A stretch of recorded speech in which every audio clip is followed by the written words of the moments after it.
அதாவது 24 மணி நேரம் இந்த வார்டுக்கு வந்து தனியாக டாக்டர் போட்டிருந்தா கூட இங்கே உட்காந்துப்பாங்க. ஓவல் ஹாஸ்பிட்டலுக்கு ஒரு டாக்டர் தான் இருக்கலாம். புரியுதா? ஓவல் ஹாஸ்பிட்டலுக்கு ஒரு டாக்டர் தான் இருக்காங்க. பேஷண்ட் ஸ்டெபிலைஸ் ஆயிடுச்சுன்னா திரும்ப வந்து பார்ப்பாங்க. அங்கே சிக்கேஸ்னா சிக்கேஸ் தான் பார்த்துட்டு இருப்பாங்க. பார்க்க வேண்டியது காலையில் 8 வரையும் நீ வாழை வரையா 8 வரையும் அதாவது 24 முன்ன வரலங்க 24 மணி நேரம் டாக்டர் பார்க்கறது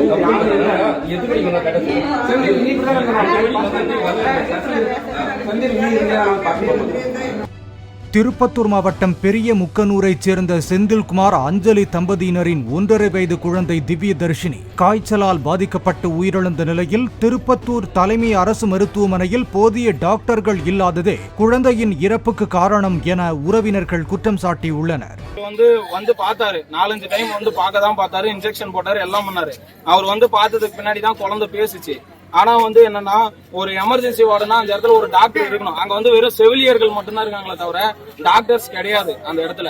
காரணம் என்னன்னு கேட்டோம்னா, திருப்பத்தூர் டிஸ்ட்ரிக்ட்ல வந்து இந்த திருப்பத்தூர் கவர்மெண்ட் ஹாஸ்பிட்டல் இருக்குது ஒரே ஒரு டாக்டர் தான் சொல்றாங்களே தவிர அங்க வந்து எக்ஸ்ட்ராடினரியா டாக்டர்ஸ் கிடையாது. ஒரு வார்டுக்கு ஒரு டாக்டர் கிடையாது. திருப்பத்தூர் டிஸ்ட்ரிக்ட்ல இவ்வளவு பெரிய ஹாஸ்பிட்டல்ல இருக்கிறது ஒரே ஒரு எம்பிபிஎஸ் டாக்டர் மட்டும்தான். அதனாலதான் அந்த அலட்சியம் மட்டும்தான் இந்த உயிரிழப்புக்கு காரணம். இது மட்டும் கிடையாது, மேலும் மேலும் நடக்கும். இதுக்கு முன்னாடியே நடந்திருக்கு. இதெல்லாம் தீவிரமா பார்த்து டாக்டர்ஸ் வந்து சரியா வச்சாதான் இதுக்கு மேல நடக்கிற பிரச்சனையை தடுத்து நிறுத்த முடியும். அதுதான் உண்மை.